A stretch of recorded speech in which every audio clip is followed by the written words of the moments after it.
I'm Lisa. Welcome back to Biblical Reality Check.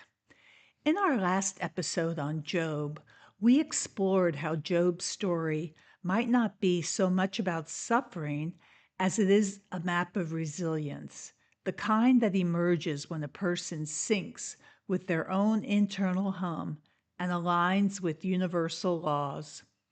When Satan makes a wager with God, it symbolizes the mind's descent into the deepest layers of loss, confusion, pain, and despair, not as divine retribution, but as a catalyst, a push, a stripping away of external validation, so that Job is forced to remember what he truly is. In this episode, we're going to explore why that forgetting and remembering cycle exists at all, and theorize why consciousness would choose to enter a realm where it must rediscover what it already knows. In the non material realm, everything is unified. Consciousness exists in total coherence, no friction, no resistance, no polarity, no contrast, no real choices. You are truth, so there's nothing to discover. But that kind of truth is passive. It's like attending lectures and never applying what you learn. Until you put the theoretical knowledge you gain from the lectures to practice through simulations, experiments, role playing, and real world application, that knowledge remains theory. The physical realm is different. Here you choose compassion over cruelty, courage over fear, love over hate, peace over conflict, and so on. Earth is where the soul turns inherited truth into embodied wisdom. Through direct experience, it learns how consciousness actually works. The allegory of Adam and Eve captures this shift. Before the fruit, Eve exists in unity consciousness, represented by the garden. Eating the fruit isn't disobedience or evil. It's an initiation into polarity, agency, and consequence. It's the moment consciousness steps into the physical world to practice what it knows. Maybe we don't remember past lives or cosmic truths because forgetting creates choice.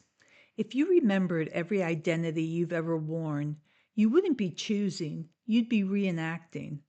It would be like taking a test you've already memorized. No growth, no momentum, no evolution. The veil of forgetting when we enter this realm protects free will. It wipes the slate clean so that every decision is made fresh, not from karmic inertia, not from old grudges, not from past life identities, but from the present state of your consciousness. Consciousness isn't something we have as much as it is something we participate in. Being human is the experience through which consciousness learns, expands, and becomes aware of itself. When God speaks to Job, his awareness expands so dramatically that he says, "My ears had heard of you, but now my eyes have seen you." Lived experience forged a knowing that dogma could never give him. I haven't suffered to the extent Job did, but I have experienced trauma in my life. And it wasn't until I suffered that I became capable of genuine compassion. My pain became a doorway into empathy for the pain of others.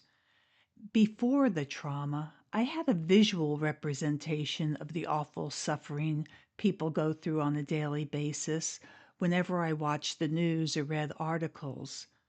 But now I have an actual knowing of what they're going through and can empathize so deeply with them. Trying to understand the motives of the people who harmed me taught me about myself, my own blind spots, my own past choices, my own capacity for error. When I became willing to look at myself truthfully, which was not easy. I realized I wasn't fundamentally different from them. That's when real change began. My choices became more conscious because my awareness expanded. Like Job, I had heard of God. I attended church for years, but it didn't transform me. I drifted away, living by a value system I never really examined. It took trauma to wake me up, to make me aware of my own inner world and the inner worlds of others. It showed me how deeply interconnected we all are. In that sense, my pain became something I'm grateful for. Without it, I might have left this world with no greater awareness than what I came into it with. Earth isn't a test, a prison, or a trap. It's a learning environment, not to remember God, but to experience God consciousness from the inside. You can't understand compassion without suffering. You can't understand forgiveness without being wounded. You can't understand humility without failing. You can't understand connection without loneliness. Consciousness learns through contrast. We don't come here to acquire new information. We come here to experience ourselves into coherence, to turn divine memory into lived mastery. Earth is the only place where truth becomes skill, where theory becomes embodiment, where potential becomes character. It's where the soul practices being what it already is until the knowing becomes unshakable. And that's the paradox. We forget so we can remember. We fall so we can rise consciously. We separate so we can return willingly. We suffer so we can awaken compassion. We choose so we can become creators rather than inheritors. In the end, we are not here to learn about God. We're here to learn about how to recognize the divine frequency within ourselves, even in the dark, even in the silence, even when everything external falls away. That is the journey from knowing to remembering, from remembering to becoming, and from becoming to mastery. Thanks for watching.